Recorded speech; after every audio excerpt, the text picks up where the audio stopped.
So you guys moved to Kenya? Yes. And Yeah. what's so special? What do you find? Why do you find Kenya so special? I want to know. I'll tell you what. Like after being to. Because I'm still trying to find something special in Kenya. It's just how multicultural it is. Like Ghana is not that multicultural. Mm-hmm. There's not like generations of Indians over there. There's like Oh, there's a lot of Lebanese, but they came after, and it's a different vibe.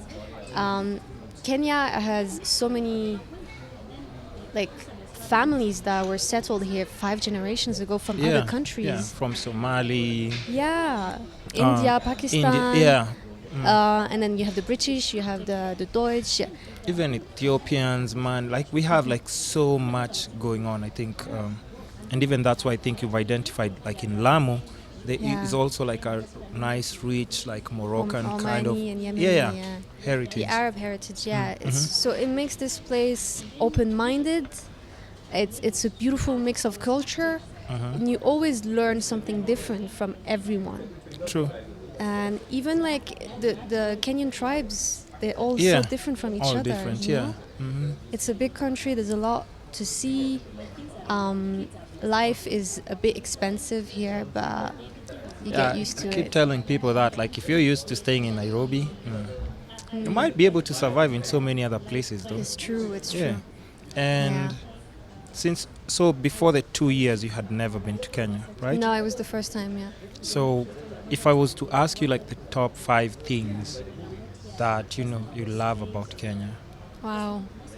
Yeah, like those things, like, for somebody who can, because even for this I can do like a snippet video and, throw it there like a teaser. The top 5 things you like about Kenya since you came here 2 years ago. Right, so I think the first thing will be the people. Second, the weather. Oh yeah. Definitely. Can I be cliche and say that the weather if there's no winter, you're good, I'm sure. It's 2 years I haven't seen winter. Oh yeah. Alhamdulillah. Thank God. Third thing, I'd say nature. Just like the fact that we're in Nairobi and I can go to the Giraffe Center or I can go to the National Park and see animals like this. It's amazing.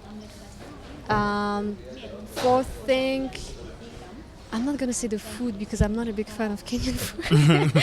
So you're not? No. The music, oh my God. Love the music? Yes. Wow. Afro beats, 100%. And then fifth, just like the hustle. I like the hustle in Nairobi. Yeah. I like how I go and do my shopping in Gikomba and I take a boda and I take a matatu and that's just like my life and I don't want to complain about it because it's amazing. Wow. I was just here talking to one of my friends and I was asking her like how I've never seen like an Indian in a matatu. Really? Yeah. You need to go to Parklands. You'll see. No, yeah, but that's the thing. She told me like, you know what? It's just because if you're staying in Langata, not a lot of Indians stay in Langata. But if you go to Parklands, that's where like a lot of people stay and that's where they would commute and everything. So it makes sense. Pangani as well. Pangani. How's your experience? Because even on your YouTube, I've seen you talking a lot about how you love BodaBoda. Yeah. So what's your favorite service though? Do you use the app or you just pick up random bodas? No, I use Taxify because of how they price me if I don't use an app. It's crazy expensive if I start negotiating with them. Oh yeah. Especially Mzungu with price, oh yeah, Mzungu price. I love it, but sometimes it's crazy dangerous. But I like the danger, so it's like Wow. I like being on the edge of dying. Do I have to remind you that you don't have free medical cover in Kenya? You know that, right? We're not in Paris. You're not in France. No. If I have an accident on a boda, I'm gone. There's no medical. There's no hospital. It's straight to the morgue. But I like the danger because it reminds me how life is precious. Oh. So many times I was close to having an accident on a boda, but still, I take them because I hate traffic. Yeah, traffic can be crazy in Nairobi, right? Like, I don't even... It doesn't make even sense. Especially this week. I don't know if you saw, but it was on kilometers after kilometers. You could see cars stuck in traffic. And that's the thing. I mean, that's one of the But you should also try another one that I use on a regular. It's called Safe Boda. Yeah. That's one of my favorites if I'm using a bike because, times Taxify, I just don't know, man. It's like they choose crazy people to send them to me.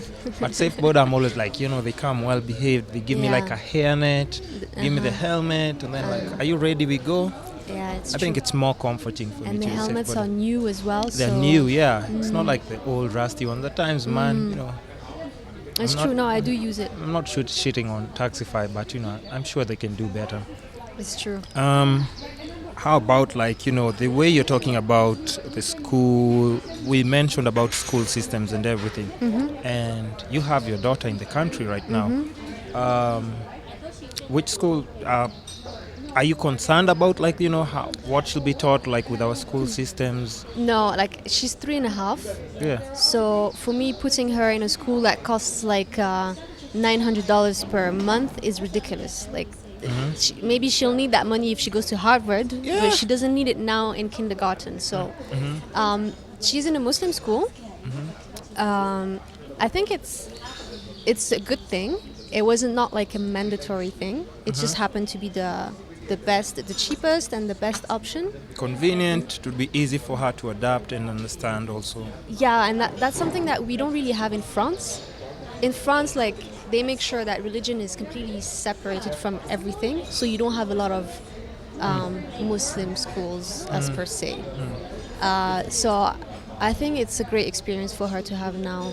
And you want your kids to understand just like you said, your culture, heritage, everything that you grew up with. Yeah. If that's what you want them to understand, that's at least you have those options. Yeah, definitely. Like you get to choose at least. Yeah.